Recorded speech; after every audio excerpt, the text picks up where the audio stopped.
हम ममता झा समस्त मिथिलावासी के गोर लागै छी। भगवती गीत गाबऽ जा रहल छी। जय मिथिला, जय मैथिली, जय माँ जानकी। कानैत कपैत मैया एलौं चरण में, माँ एलौं चरण में, नैना सोझरैया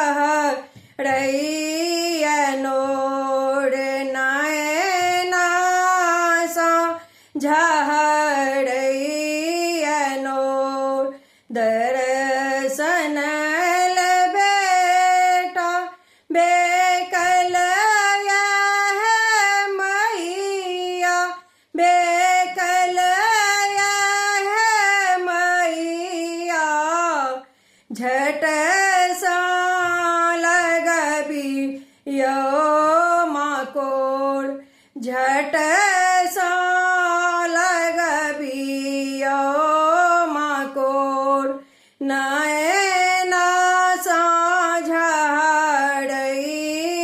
नोर, जना माही सा बड़ सुख देलगे मैया, सुख देलगे मैया, आब किया बनल कठोर, आब किया बनल कठोर, लिखलौं कोना माहे हमरा करम गति, हमरा करम गति, हमरा दुखक नाही ओर, हमरा दुखक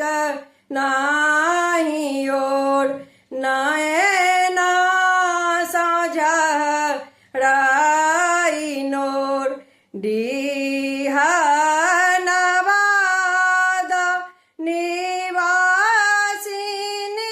मैया, हे हरिहठ मैया, महिमा जानई सब तोर, महिमा जानई सब तोर, सबके तदै छी माहे अनधन सोनमा, माँ गोदी के ललनमा, जग भरि में आछि शोर, जग भरि में आछि शोर, आब कतेक दुख सहबै है मैया,